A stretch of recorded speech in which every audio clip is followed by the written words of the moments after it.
Oração de São Francisco.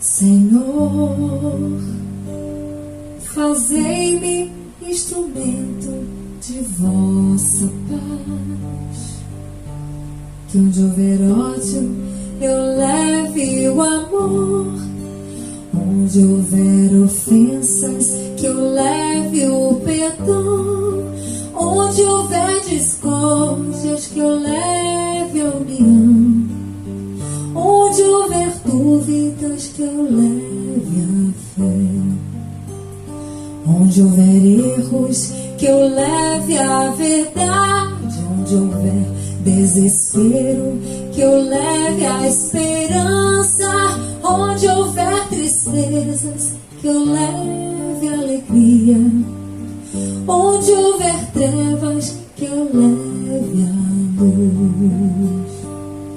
Ó Mestre, fazei que eu procure mais consolar que ser consolado, compreender que ser compreendido, amar que ser amado, pois é dando que se recebe, é perdoando que se é perdoado, e é morrendo que se vive para a vida eterna.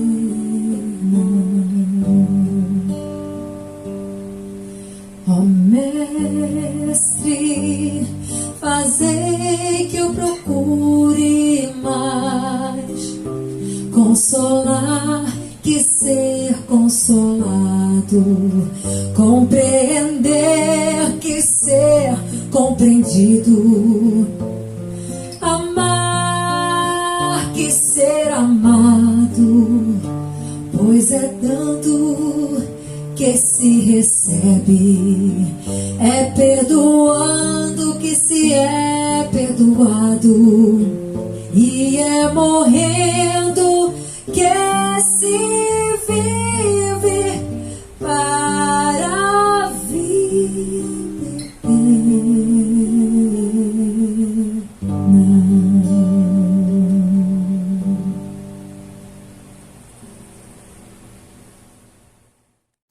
Olá, boa noite, tudo bem com vocês? Bom, eu gostaria de começar dizendo que é um prazer, uma alegria estar presente, ainda que dessa forma, mas é também uma forma de estar presente nas atividades da confraternização espírita baiana. Então, um abraço, um beijo no coração para os amigos, amigas, irmãos e irmãs que estão participando desse momento, que estão nos assistindo, a quem estiver, portanto, passando por aqui, tá bom? Presente. E dessa forma, ao externarmos a nossa alegria e a nossa gratidão, vamos seguindo com a nossa conversa, e eu prefiro chamar dessa forma, como uma conversa, especialmente por se tratar de um tema que não é simples.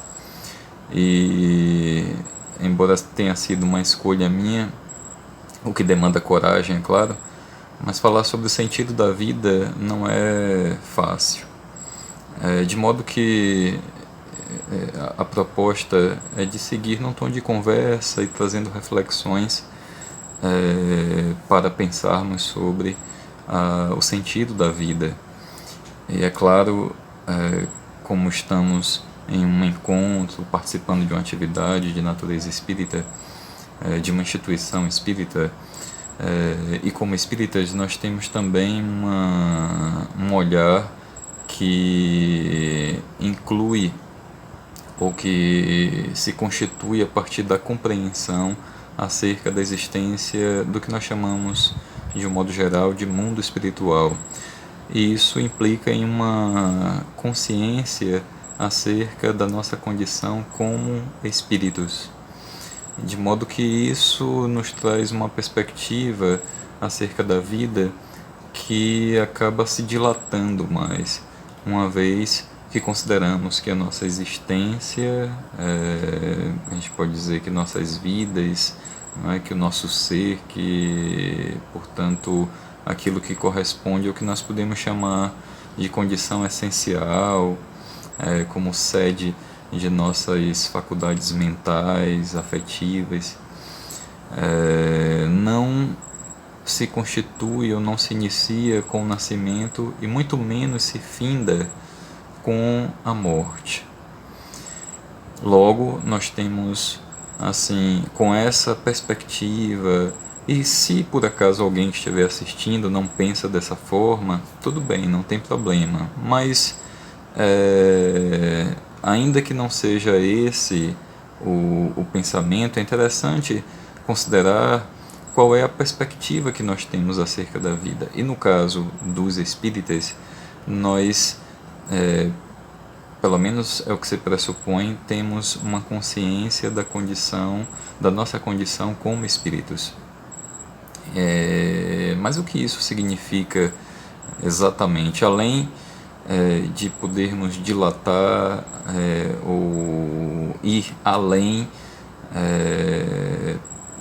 das fronteiras entre o nascimento e a morte. Portanto, nós podemos assim ir além dessa experiência humana e pensarmos como espíritos e considerar essa experiência humana como uma forma de manifestação de vida que não extingue ou que não se extingue de forma absoluta, mas que passa por um processo de transmutação a partir do fenômeno da morte, de modo que a vida ela passa a ser um contínuo para a condição espiritual.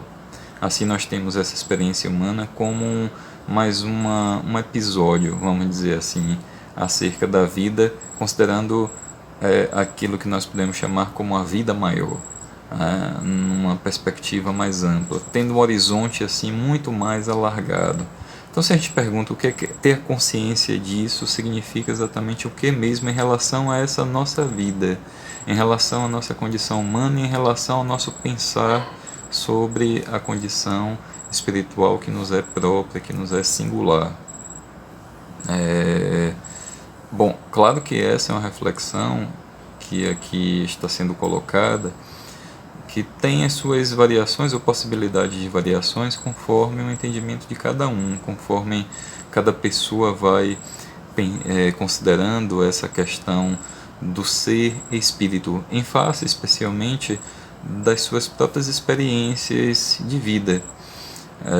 Claro que é mais comum nós encontrarmos essas reflexões em momentos de crise, em momentos que se referem justamente a experiências que sejam traumáticas, dolorosas e acabem levando a pessoa a se perguntar: mas para que isso tudo serve mesmo? Por que eu estou aqui? O que eu estou fazendo nessa vida? Qual o sentido da vida? E se eu pensar como espírito, então qual o sentido de tudo isso que acontece? É algo que se refere apenas a uma possibilidade de ocorrências que são fortuitas, ou tudo tem uma justificativa, tudo tem uma razão de ser, tudo tem um encadeamento, de modo que tudo que eu sofro tem, vamos dizer assim, uma previsão diante de uma consciência maior, de uma consciência cósmica diante de Deus. Para falar numa linguagem mais simples, tá? Tudo que eu vivo, tudo que eu experimento está escrito, não está escrito. Tá? São questões que se referem, claro, àquilo que nós chamamos de liberdade. Mas todas essas reflexões estão, vamos dizer assim, gravitando em torno desse tema central que é o sentido da vida. Então, aqui nesse curso da nossa conversa, colocando essas reflexões e seguindo, portanto, por esse caminho, nós vamos procurando observar como a nossa condição de espírita, o que pressupõe, como foi dito lá no iniciozinho, uma consciência de que somos espíritos, vai trazendo implicações justamente à nossa forma de pensar a vida, em nossos questionamentos, não apenas em nossas certezas, mas em nossos questionamentos e nossas dúvidas diante daquilo que vai nos acontecendo, diante do próprio curso no decorrer da vida, e como vamos a partir daí traçando também nossos projetos ou construindo nossos sonhos, ou descobrindo, vamos dizer assim, quais são os nossos propósitos. Então, para podermos pelo menos enriquecer um pouquinho mais essas reflexões, é interessante pensarmos sobre o que é sentido. Já que a gente fala de sentido da vida, então o que a gente quer dizer com isso, né, com essa palavra sentido? Tomando como base alguns autores, a exemplo de Clodovis Boff, que é irmão de Leonardo Boff, é um padre, mas escreve um livro que é um livro volumoso sobre justamente a busca de sentido, o sentido da vida, o que é afinal o sentido da vida. Há 4 aspectos que são importantes para falarmos sobre sentido. E aí o primeiro, que é mais simples, vamos dizer assim, o primeiro que já está até no campo do que nós podemos pensar inicialmente, é direção. Porque se a gente fala sentido, veja, sentido dá uma ideia de direção, de rota, para onde eu estou seguindo. Logo, se eu não tenho uma clareza quanto à rota que eu tracei, que eu estou seguindo, quanto ao meu caminho, quanto à minha direção, já de início não há sentido em relação à vida, em relação à minha condução da própria vida. Então, direção é o primeiro aspecto, um aspecto básico. Então, a direção vai justamente representar aquilo que se constrói ou que se constitui como um roteiro, quanto o caminho que vamos trilhando. Bom, então a direção, depois de direção, finalidade. Então veja, a própria palavra finalidade já indica justamente o que nós chamamos de fim. Então é como se fosse o alvo. Nós temos uma flecha que é disparada, então ela segue uma trajetória, assim tem uma direção, mas é uma direção que visa um fim, que visa um alvo. Logo, se eu não tenho uma finalidade, logo fica difícil de estabelecer uma direção. Eu não tenho assim como traçar um caminho. Eu não tenho um alvo para acertar. Eu não tenho uma finalidade, porque veja, a finalidade no caso é alcançar um alvo. O alvo se constitui como um fim. Então, para que eu tenha de forma mais clara um entendimento acerca do sentido da vida, eu preciso considerar de imediato esses 2 aspectos, direção e finalidade. Se nós pensarmos a finalidade do ponto de vista existencial, aí complica tudo, aí já fica mais difícil, inclusive em sua perspectiva espiritual, com base no próprio saber espírita, pelo menos nas suas fontes mais básicas, nas suas referências, especificamente as obras publicadas por Kardec. Há, por exemplo, no Livro dos Espíritos, uma questão que Kardec faz sobre a finalidade, qual é o fim. Ele diz assim: se não sabemos qual é o princípio, uma vez que logo no início, no primeiro livro, o Livro dos Espíritos, ele pergunta sobre a origem, como o espírito inicia, então qual é o seu começo. Não existe uma resposta. Os espíritos afirmam justamente que esse é um conhecimento que ainda não temos, que ainda não temos condições de ter, e que eles também não têm. Mas para além disso, Kardec pergunta justamente qual é o fim. Ele diz: tudo bem, não sabemos qual é o início, mas qual é o fim? Até onde vamos chegar? E chegar exatamente em que lugar? Para sermos o quê? Porque se pensarmos, tudo bem, nós somos espíritos, não deixamos de existir com a morte do corpo, a morte é só um processo de transição, tivemos uma pré-existência, temos outras vidas, né? Então vamos continuar seguindo adiante no processo constante de evolução, no evolver que vai nos levando a um despertar de nossas potencialidades divinas, tudo bem, mas para chegar onde?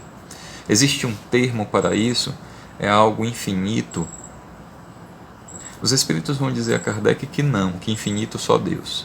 Tá? Logo, existe um fim. Mas qual é esse fim? Eles também não respondem. Tá? Então, desculpe aí se isso é uma frustração, mas a verdade é que não há uma resposta também acerca disso. Da mesma forma como não se conhece o início, não se conhece o fim. Então veja, essa base de saber espírita na relação com os espíritos nos apresenta a vida numa perspectiva mais ampla, nos indica justamente uma condição existencial que vai para além dessa experiência humana, mas não responde qual é a nossa origem e não responde também qual é o nosso fim, né?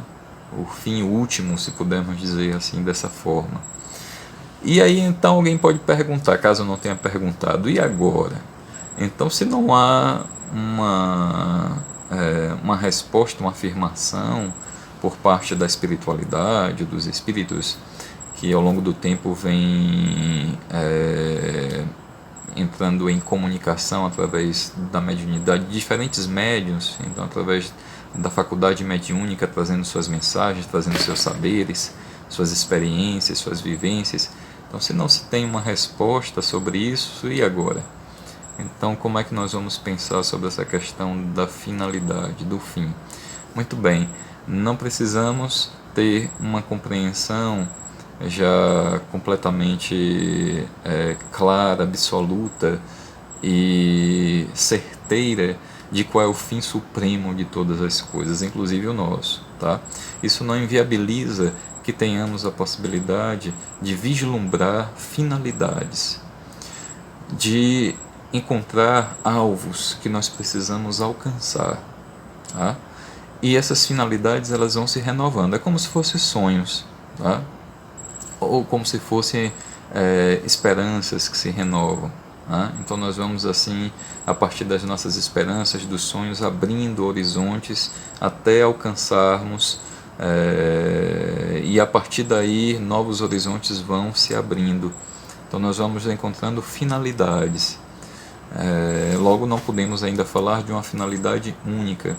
O interessante é quando se tem direção e finalidade, aí é que nós podemos dizer, com base nesses autores, como é o caso, como eu disse, de Boff, e também de um outro que fala, que tem inclusive a sua produção de conhecimento e o seu trabalho centrado nessa questão do sentido da vida, que é um psiquiatra chamado Viktor Frankl.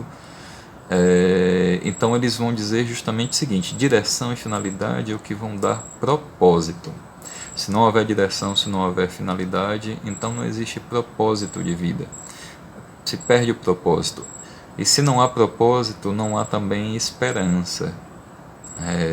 Nesse caso, você acaba se esvaziando de esperança.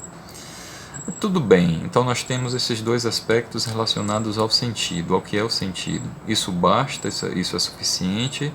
Não, não é o suficiente. Veja só, considerando esse autor que eu citei, Viktor Frankl, ele inclusive cria uma abordagem terapêutica chamada logoterapia, que é uma terapia feita com base justamente na possibilidade de se encontrar sentidos para a vida, e a partir daí, ao se encontrar sentidos para a vida, ter uma experiência terapêutica de cura diante de certos processos de adoecimento. Então, em resumo, o que ele quer dizer é assim: ao encontrarmos sentidos para a vida, nós vamos nos curando, nós vamos assim manifestando uma condição mais saudável, uma condição mais plena para viver. Então isso é algo fundamental, né? Considerando justamente esses autores, essas referências, essas pessoas que se propuseram a pensar e a trabalhar ao longo de suas vidas, de investir os seus recursos para entender o que é o sentido da vida. Então basta ter direção e finalidade para que você tenha um propósito e o sentido da vida represente essa forma de completude que faça bem, que crie condições salutares, saudáveis. Então a gente precisa ter cuidado, porque veja só, eu vou citar aqui como exemplo e a partir daí a gente pode, é claro, fazer algumas transposições em termos de tempo, porque esse exemplo que eu vou citar é ficcional, tá? De uma obra de ficção, e ele se refere a uma época que é histórica, mas recuada no tempo, finalzinho do século XIX. Então não é do contexto atual, mas nós podemos fazer uma transposição tranquilamente para aquilo também que está presente em nossas vidas contemporâneas. Esse exemplo é de um conto de Machado de Assis, cujo título é Um Homem Célebre. Se não me falha a memória, é esse o título. Nesse conto de Machado de Assis, ele conta a história de um músico chamado Pestana. O sonho de Pestana, a gente pode dizer assim, a finalidade, né, da sua vida, porque ele acabou organizando toda a vida, colocando todos os seus recursos, as suas forças, o seu trabalho, os seus relacionamentos. Então tudo foi feito justamente para alcançar um determinado fim. E qual era o fim que Pestana estabeleceu, ou pelo menos que ele encontrou, né, como sentido para a sua vida? Era se tornar um músico reconhecido, mas um músico reconhecido por composições que ficassem marcadas na história da música clássica. Ou seja, ele queria justamente criar uma obra-prima da música erudita, da música clássica, de modo que ele ficasse marcado na história, como tantos outros, a exemplo de Mozart, de Beethoven, Chopin, Schubert, Pachelbel e por aí vai. Falar de brasileiros também, né? Então de Villa-Lobos. O que ele queria era isso, esse era o seu sonho, né? Que ele queria realizar. Mas aí vem um problema, que é o seguinte: ele, na verdade, só apresentava, pelo menos conforme a narrativa do conto, o que Pestana conseguia, na verdade, criar não era esse tipo de música.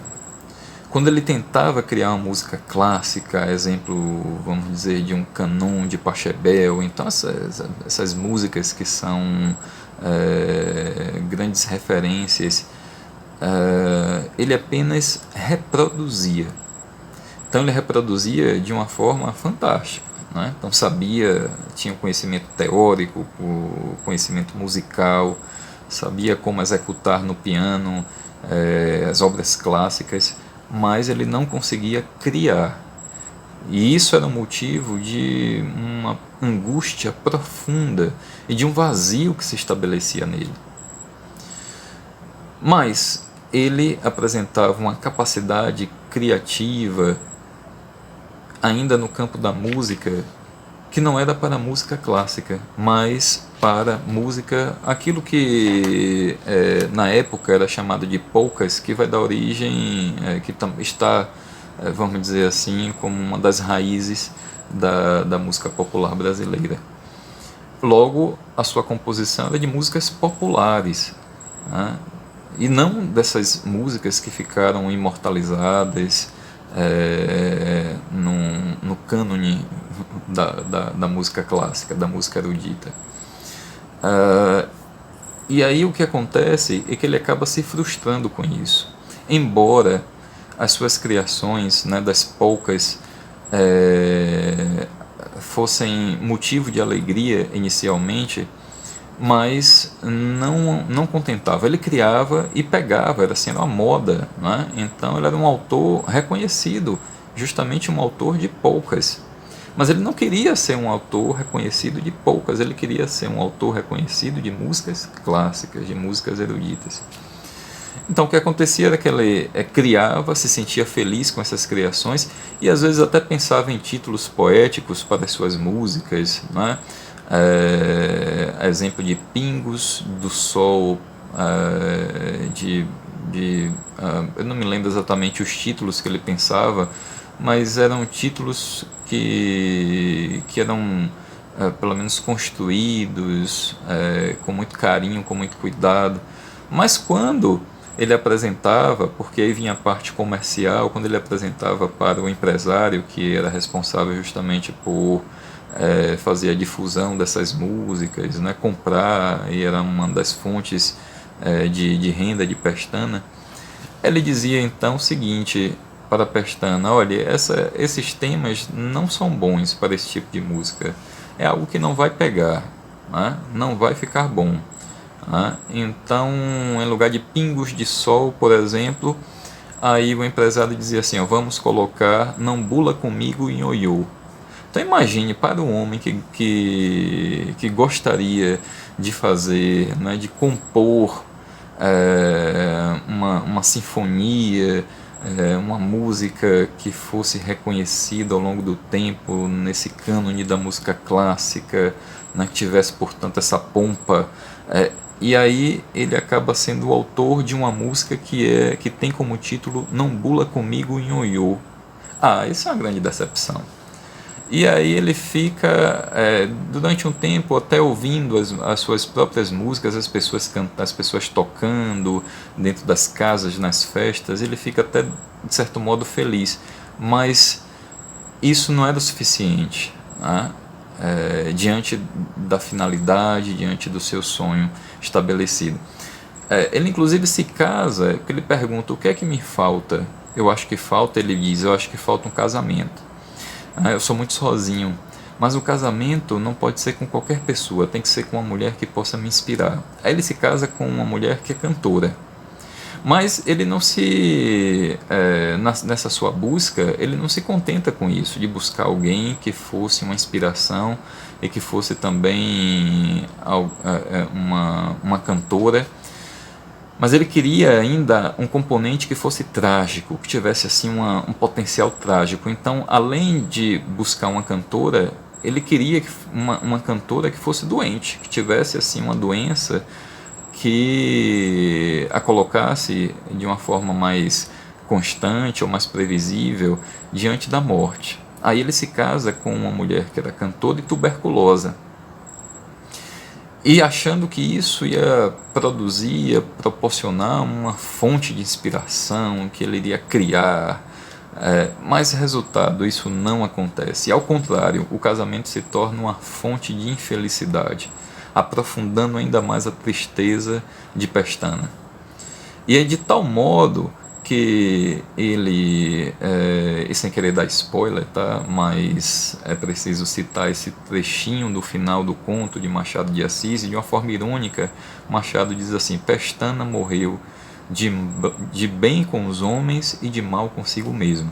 Ele morreu como alguém considerado bom, como alguém considerado correto, honesto, como um grande compositor, um grande músico, compositor, que era reconhecido por suas polcas. Então ele morreu de bem com os homens, mas de mal consigo mesmo. Então a gente se pergunta: havia um propósito em relação à vida de Pestana? E aí é possível dizer: olha, havia uma direção, né, um sentido e uma finalidade, né? Então existia um alvo, ele queria algo, então você tem um fim, tem um sonho aí. Então não se pode dizer que a vida dele era esvaziada de sentido.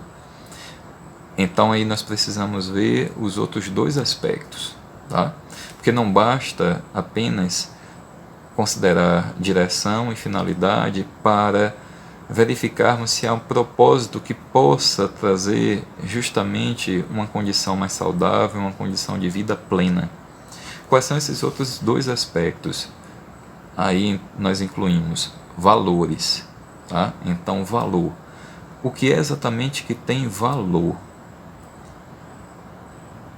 O que é que importa? Valor traz também essa outra palavra, que é importância. O que é que de fato importa? Não é só o valor material das coisas, não é o valor monetário, Tá? Então, o valor em termos de importância. Qual a importância que cada coisa tem exatamente, mas o que cada coisa tem para a vida. Né? Porque, veja, se diz assim, uma casa, né? Então a minha casa é algo muito importante. De fato é importante, de fato tem valor. Mas a casa está para além da vida? Vale mais do que, por exemplo, os nossos afetos, quando eles são marcados justamente pelo sentimento de amor profundo, de modo que, se há inclusive a perda de um desses afetos, é como se a própria vida acabasse se esvaindo do coração. Tá?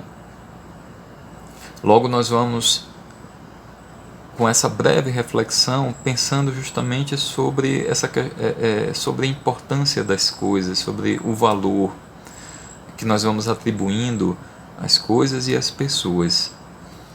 Então, o valor não pode ser pensado de uma forma retilínea, linear, né? De uma forma que eu possa estabelecer generalizadamente. Eita, essa palavra ficou meio estranha, mas de um modo geral, né? Logo, o que tem valor para mim tem que ser algo que tenha valor igual para qualquer pessoa. Então, o valor depende das nossas relações com as coisas, com a vida, né? Então, nós podemos estabelecer valor em função, inclusive, do próprio momento da vida e da maturidade que nós vamos ganhando.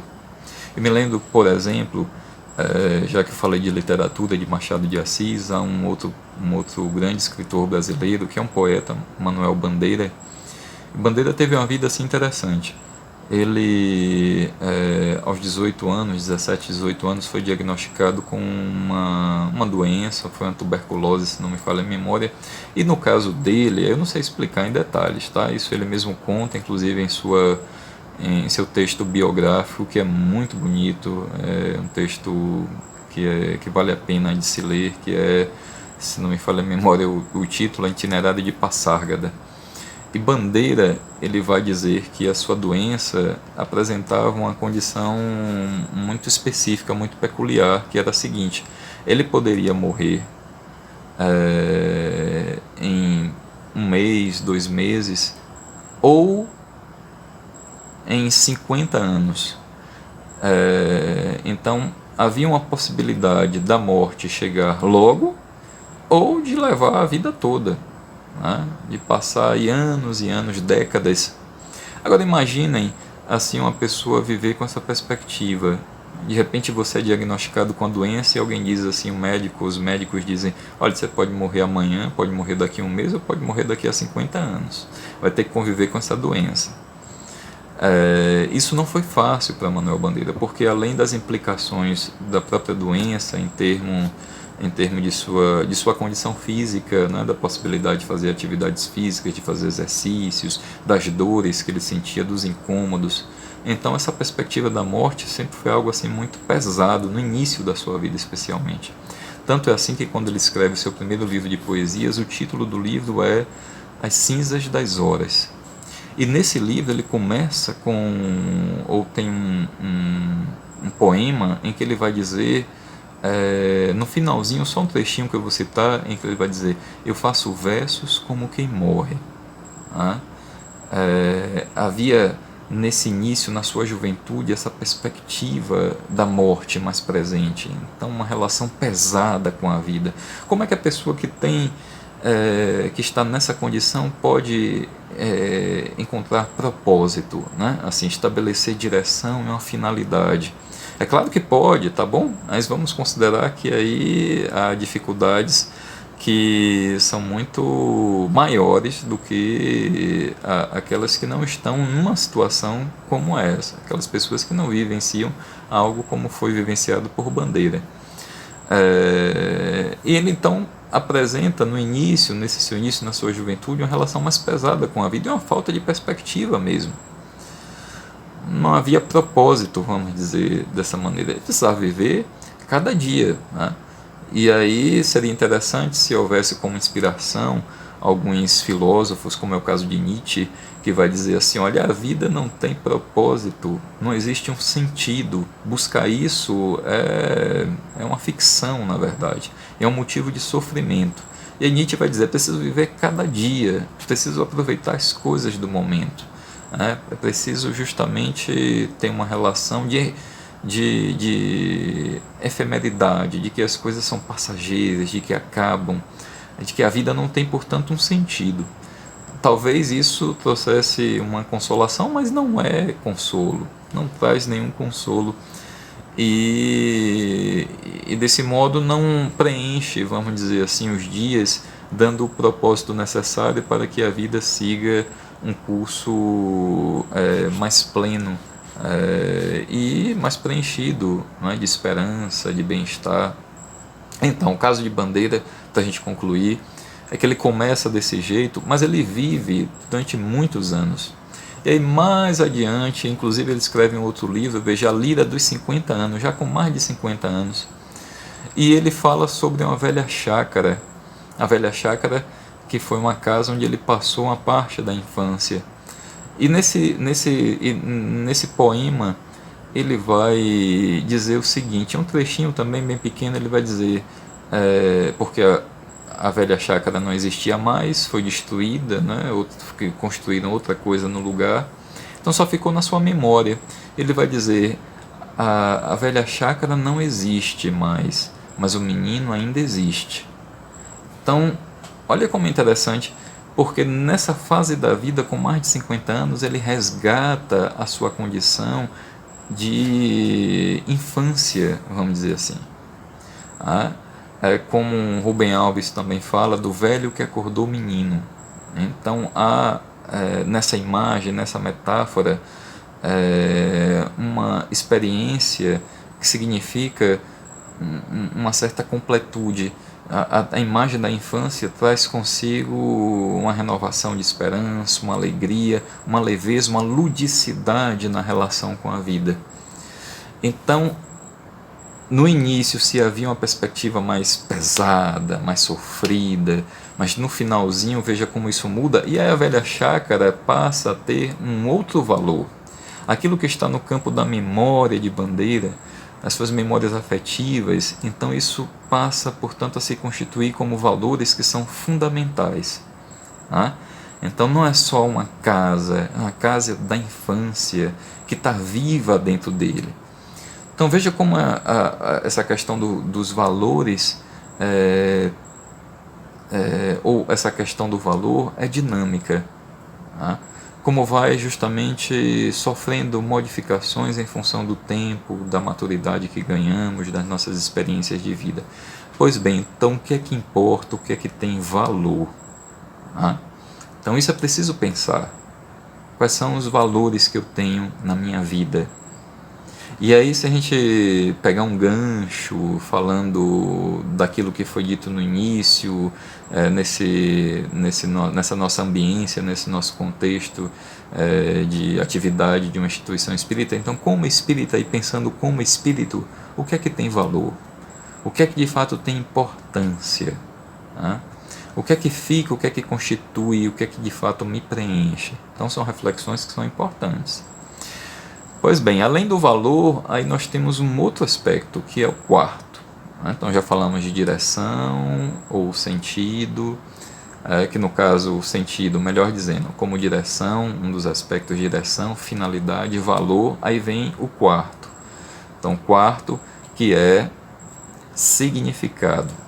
Qual o significado? O significado da vida. Significado dos meus sonhos, significado do alvo que eu quero alcançar, que eu quero atingir. Não é só ter uma finalidade, é saber qual o significado disso. Qual o significado dessa finalidade, considerando os valores que estão preenchidos nela. Os valores que façam com que ela se torne importante. Aí, voltando ao caso de Pestana, veja, ele poderia ter direção e finalidade. Mas quando nós pensamos em valor e significado, as coisas se complicam um pouquinho quanto ao caso de Pestana. Por quê? qual era a necessidade dele criar uma música clássica, uma música erudita para se sentir feliz? Por que isso tinha tanto valor, tanto significado? Aí vem um aspecto que é também muito interessante. Nesse caso, era algo que representava uma forma de reconhecimento social.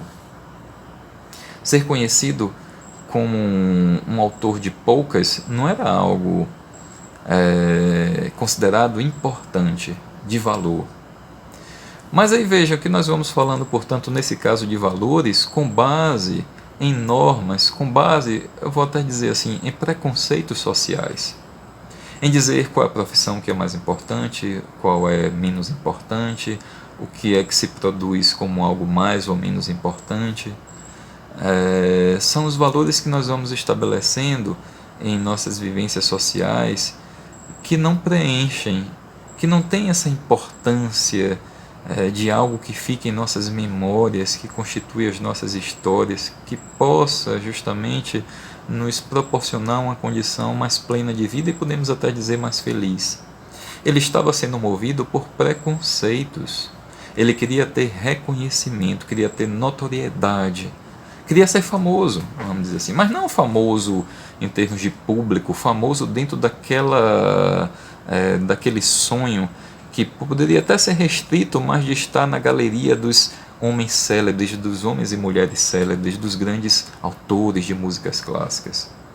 Essa era a grande motivação, e aí estava o valor, tá?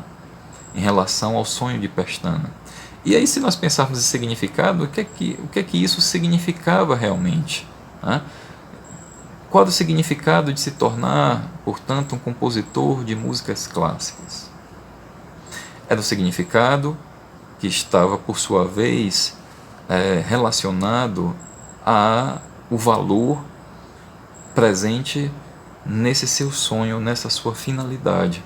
Quando a gente fala em significado, é na razão de ser. Qual era a razão de ser para isso? A razão de ser era justamente atender a uma necessidade de reconhecimento para alcançar um valor que é no valor socialmente compartilhado, e desse modo para que ele se sentisse importante, para que ele se sentisse alguém de valor. Logo, ao buscar essa realização apenas considerando sentido, ou melhor, considerando direção e finalidade, a vida de Pestana não tinha um propósito que pudesse justamente representar esse sentido da vida como uma busca ou como uma experiência que representasse uma condição de bem-estar e assim, dentro do possível, a possibilidade também de vivenciar o que nós chamamos de felicidade, de um estado mais pleno de si mesmo, de aproveitar a vida, de viver o curso da vida fazendo florescer seus próprios potenciais, suas próprias capacidades. No caso de Pestana, ele poderia ser feliz como um compositor de polcas, essa era a sua, vamos dizer, o seu talento, e ele se sentia feliz com isso. A questão era essa também. Isso fazia feliz, mas o problema dos preconceitos sociais acabavam sufocando o seu próprio talento e a sua possibilidade de ter uma vida mais livre, ter uma vida mais plena, inclusive tendo relacionamentos que fossem mais saudáveis, que lhe fizessem bem e fizessem bem também as pessoas com quem ele se relacionasse.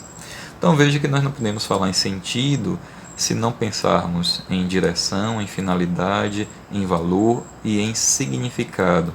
Então é interessante entrar em nossas reflexões essa questão do significado. O que é que significa? Qual a razão de ser daquilo que está no campo dos meus sonhos, do que dá sentido para a minha vida? Porque se não houver sentido para a vida, então ela acaba se esvaziando. Há uma frase também que é muito interessante a propósito, que está em autores, como um resumo assim do que os autores consideram, alguns desses autores que eu já citei, como foi o caso de Boff, de Viktor Frankl, que vai dizer: o sentido é o que dá razão para viver e os motivos para lutar. Então veja, o sentido é o que dá razão para viver e motivos para lutar. Logo, se não houver sentido, não há razão para viver, não há motivo para lutar. Motivo para lutar nesse caso é justamente a vontade que vai nos levando a superar os obstáculos e, através do trabalho, através de nossos esforços, a construir um caminho que nos leve justamente ao cume dos nossos sonhos, na realização do que está no campo das nossas esperanças, logo à finalidade, alcançarmos o fim, alcançarmos o alvo. Né? Então, daí a importância de nós pensarmos sobre o sentido da vida, e quando falamos do ponto de vista espiritual, quando pensamos então sobre a questão do espírito, na condição do espírito, quais são os nossos anseios, e a partir daí como eles são caracterizados em função dos valores que estão presentes e dos seus significados. Então essa é uma reflexão, aqui não cabe a mim trazer respostas, tá bom? Até mesmo porque Viktor Frankl, que vai escrever um livro que é sobre Em Busca do Sentido, e ele que teve uma experiência, que foi uma experiência muito marcante na sua vida, que foi ter vivenciado durante um tempo, como já que ele era judeu, ele foi preso e acabou durante um tempo vivendo no campo de concentração. E ele então vai dizer que o que o salvou foi justamente ter encontrado sentido de vida. E a partir daí o seu trabalho vai ter como centralidade justamente o sentido de vida, como prática terapêutica, inclusive, como base teórica e como praxis mesmo para o seu trabalho. E aí Viktor Frankl vai dizer algo interessante, que o sentido da vida não pode ser colocado como algo generalizado, de modo que nós tenhamos um sentido que possa abranger a todas as pessoas. Para falar de uma forma mais simples, talvez resumida, vou tentar. Não há uma resposta quanto ao sentido da vida, uma resposta absoluta, tá bom? Uma resposta completa, absoluta, e que seja justamente o sentido da vida para qualquer pessoa.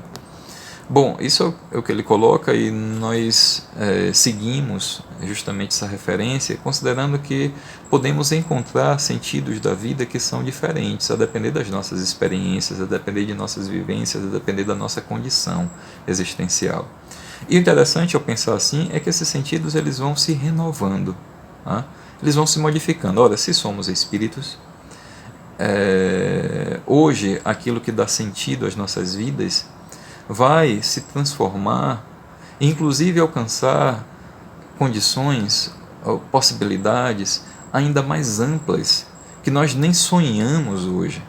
Imagine então quando estivermos num estado de desenvolvimento espiritual, quais serão os nossos anseios, como é que nós vamos atribuir valor às coisas, importância, razão de ser, e a partir daí encontrarmos finalidades. Então nós não enxergamos muitas coisas hoje em relação a nós mesmos, em relação à vida. E inclusive, se pensarmos nesse processo dinâmico de podermos encontrar e reencontrar sentidos da vida, é importante nós falarmos também da memória do passado, porque é justamente no acúmulo das nossas experiências vivenciais que nós vamos tendo a possibilidade de projetar com mais amplitude o nosso próprio futuro. Ou seja, quanto mais riqueza nós temos em função de nossas experiências, quanto mais acervo nós vamos acumulando ao longo do tempo e assim nos enriquecendo de memórias que nos trazem novas possibilidades, novas potencialidades, maior também ou mais amplo é o nosso horizonte acerca do futuro e de finalidades que venham a partir daí. Tanto é assim que, vejam, é só um parêntese, nós já estamos chegando no finalzinho, mas hoje em algumas pesquisas no campo da neurociência, quando pessoas que sofreram um tipo de lesão no cérebro, e lesão essa que acabou afetando determinadas regiões que são importantes para a ativação da memória. Então essas pessoas que após, por exemplo, sofrer um acidente, então ter uma lesão que acabou resultando justamente nesse tipo de prejuízo de memória operacional, e às vezes pessoas assim que, por exemplo, poderiam lembrar de fatos importantes na vida no passado, de 10 anos, de 5 anos e tal, mas não lembrar o que lhe aconteceu ontem, do que lhe aconteceu há uma semana, e amanhã não lembrar o que aconteceu hoje. Essas pessoas apresentavam também uma dificuldade de pensar sobre o futuro. E a partir desses casos, então algumas pesquisas no campo da neurociência foram feitas considerando o seguinte: como é a ativação, como é que acontece a ativação no cérebro das pessoas quando elas se recordam de fatos do passado, inclusive do passado mais recente, em comparação com as ativações que são feitas quando elas pensam no futuro. Então deu para entender? Então assim, a experiência é essa: eu pego um grupo de pessoas e aí faço um mapeamento com os instrumentos que se tem, que são usados justamente para verificar a atividade cerebral, e aí então pego essas pessoas e digo assim: olha, você vai... Claro que existe um protocolo que é mais detalhado, mais rigoroso, enfim, mas em resumo, você vai propor a cada participante que pense, que lembre do que lhe aconteceu ontem, que vá fazendo a narrativa, portanto, dos fatos que aconteceram ontem ou há 2 dias. E depois, aí isso é registrado, Então, quando ele vai falando isso, quando ele vai lembrando do que lhe aconteceu ontem, como é que o cérebro funciona? E depois se pede que ele fale sobre o que ele está pensando acerca do amanhã. Então, e amanhã? O que é que você pensa em fazer? Daqui a uma semana? Então ele já começa a projetar o futuro. E quando ele faz isso, também há um registro de como seu cérebro vai funcionando. Pois bem, nesse caso, a proposta é verificar, comparar a ativação do cérebro quando a pessoa lembra do passado e quando pensa no futuro. Aí vem um resultado muito interessante. As mesmas regiões são ativadas quando a pessoa lembra do que fez ontem e quando pensa no que vai fazer amanhã. Veja, em relação ao funcionamento do nosso corpo, e especificamente do cérebro, nós ativamos as mesmas regiões. Nós temos, portanto, a mesma base de funcionamento para pensarmos sobre o passado e projetarmos e pensarmos e projetarmos o futuro. Logo, se há um prejuízo em relação às nossas memórias, em relação àquilo que diz respeito ao nosso passado, há um prejuízo também em relação ao futuro, a nossa capacidade de pensar sobre o futuro. Então veja como nesse caso as memórias são importantes. E por isso que nós temos essa indicação de que não há um sentido absoluto que seja colocado de um modo a contentar todas as mais diversificadas experiências humanas. Nós vamos falar de sentidos, tá? Mas o importante é justamente considerar a partir daí os aspectos que foram colocados: direção, finalidade, valor e significado, a razão de ser. Esses aspectos são fundamentais.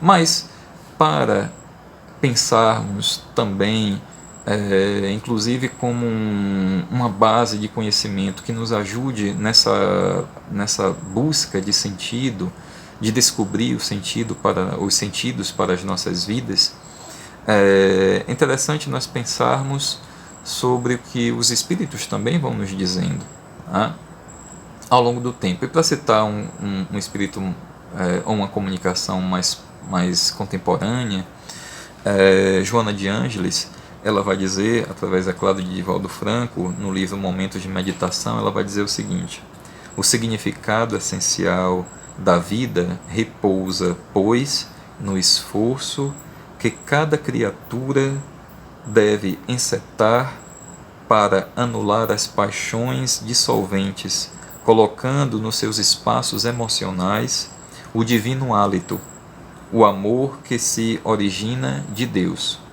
Então eu vou repetir, porque a frase pode ficar incompreensível, ou então não é dita assim só uma vez, eu vou repetir, tá? Joana de Ângeles diz: o significado essencial da vida repousa, pois, no esforço que cada criatura deve encetar para anular as paixões dissolventes, colocando nos seus espaços emocionais o divino hálito, ou seja, o amor que se origina em Deus. Nesse caso, nós temos aí como uma afirmação acerca do sentido essencial da vida, justamente o processo evolutivo no burilar do espírito para o despertar de sua própria luminosidade divina. É como uma pedra preciosa que vai sendo lapidada. Então, quando se pensa nesse caso, tomando como base de referência os ensinamentos dos Espíritos, o que eles vão dizer é que nós vamos seguindo no processo constante, progressivo, de evolução, no despertar de nossas faculdades divinas para, a cada instante, a cada passo, nesse avançar da nossa caminhada, nos tornarmos melhores do que somos. Porque temos isso em potencial. Então nós temos uma possibilidade, um feixe de possibilidades infinitas. Para usar inclusive uma expressão de Jesus, vós sois deuses. Nós temos uma divindade em nós mesmos. Então essa, como ela diz, é o sentido essencial da vida. Então despertar justamente esse amor que se origina em Deus. Veja, uma perspectiva de um amor mais pleno, de um amor que vai além das nossas experiências amorosas, ainda marcadas por certas, para usar uma palavra que ela coloca aqui, pelas paixões dissolventes, por essa expressão. Então o amor acaba sendo maculado pelas paixões dissolventes, acaba se desnaturando, considerando a existência desse potencial de amor divino. Então nós temos esse sentido essencial da vida, mas é um horizonte maior, onde nós vamos colocando outros horizontes em função justamente de nossas buscas, do que nós vamos encontrando a partir das experiências que nos levam ao processo constante de maturidade. Inclusive ao próprio processo educativo que se refere ao despertar de nossas consciências para a realidade espiritual. Na medida que eu vou pensando como espírito, em que eu passo a ter a consciência de que sou espírito, isso vai me trazendo novas necessidades e vai me abrindo um novo campo, um novo horizonte, para que eu tenha a possibilidade de renovar os sentidos de vida que se fazem presentes justamente no meu viver, porque eu tenho um sentido que é maior. Então, para mim, o que é que passa a ser importante? O que é que passa a ter valor? Para mim, o que é que passa a ter significado? E o significado dentro de outros significados. Por exemplo, o trabalho ele tem um significado, ele tem um valor. O trabalho que eu faço em termos da minha atividade profissional, ele tem um significado, ele tem um valor. Mas dentro desse significado, esse significado, esse valor, estão dentro de um significado maior. Então, eu trabalho para realizar aquilo que está no meu campo dos meus anseios pessoais, de desenvolvimento na minha profissão, das aptidões que eu trago comigo, e também para ter um sustento, para ter uma fonte de renda, para garantir, assegurar as necessidades materiais. São significados, são valores que estão presentes dentro do trabalho, mas eles estão, por sua vez, dentro de um significado maior. Quando eu penso que o trabalho, nesse caso, ele deve também me levar a um processo de experiência constante, seja lá qual for o trabalho, que me permita aprender mais, que me permita aprender mais sobre a vida, sobre mim mesmo, sobre as pessoas que estão à minha volta, sobre as minhas possibilidades, sobre a possibilidade de me tornar melhor. Veja, está dentro de um significado que é muito mais amplo. Então essa condição de espírito é um grande desafio, nos traz um grande desafio quando pensamos sobre o sentido da vida. Mas sem considerarmos o sentido da vida e sem que ele esteja presente em nosso viver, aí é algo triste, porque se trata de um esvaziamento. É um vazio existencial, é um estado de crise praticamente constante. Pois quando encontramos o sentido da vida, aí sim nós podemos dizer que encontramos também a razão para viver e os motivos para lutar, tá bom? Então eu vou concluir por aqui. Afinal de contas, o meu tempo já está aí avançado demais, então não vou me estender. Como eu disse no início, são algumas reflexões aqui compartilhadas, reflexões que são minhas também, né? Então algo que é dito de forma pessoal e não apenas com o sentido, com a expectativa de que seja um verdadeiro ensino, não é? Nesse sentido de falar para os outros. Então estou falando também para mim mesmo, por isso é uma partilha, tá? Espero que tenha sido agradável, essa é uma expectativa, né? Espero que tenha sido também útil e que tenha contribuído de alguma forma. Essa é a nossa esperança, o desejo de nosso coração, tá bom? Então que tenhamos uma noite de paz, que Deus nos abençoe, que saibamos como conduzir nossos passos, e desse modo que venham sentidos que nos preencham de vida, que façam florescer em nossas almas as nossas possibilidades divinas a cada dia, a cada noite, a cada instante. Um beijo no coração e até a próxima. Tchau. O Homem, Roberto Carlos. Um certo dia um homem esteve aqui. Tinha o olhar mais belo que já existiu. Tinha no cantar uma oração, no falar a mais linda canção que já se ouviu. Sua voz falava só de amor, todo gesto seu era de amor e paz. Ele trazia no coração.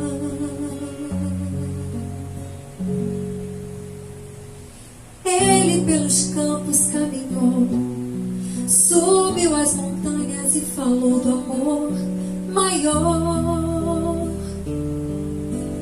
Fez a luz brilhar na escuridão, o sol nascer em cada coração que compreendeu que além da vida que se tem, existe uma outra vida além. E assim, o renascer, morrer não é o fim.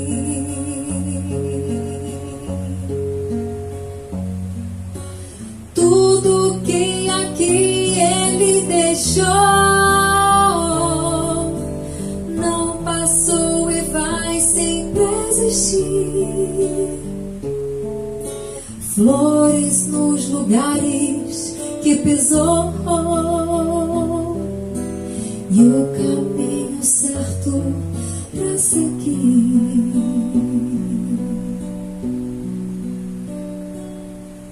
Eu sei que um dia ele vai voltar e nos mesmos campos procurar o que plantou e colher o que de bom nasceu, chorar pela semente que morreu sem florescer. Mas ainda há tempo de plantar, fazer dentro de si a flor do bem crescer, pra lhe entregar quando ele aqui chegar.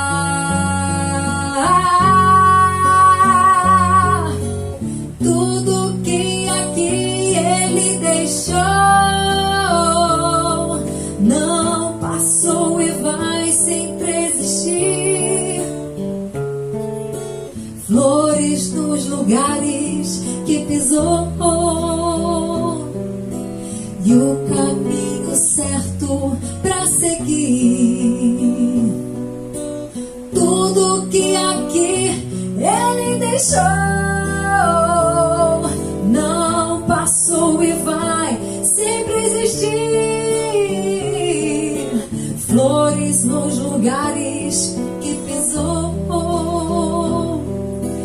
e o caminho certo.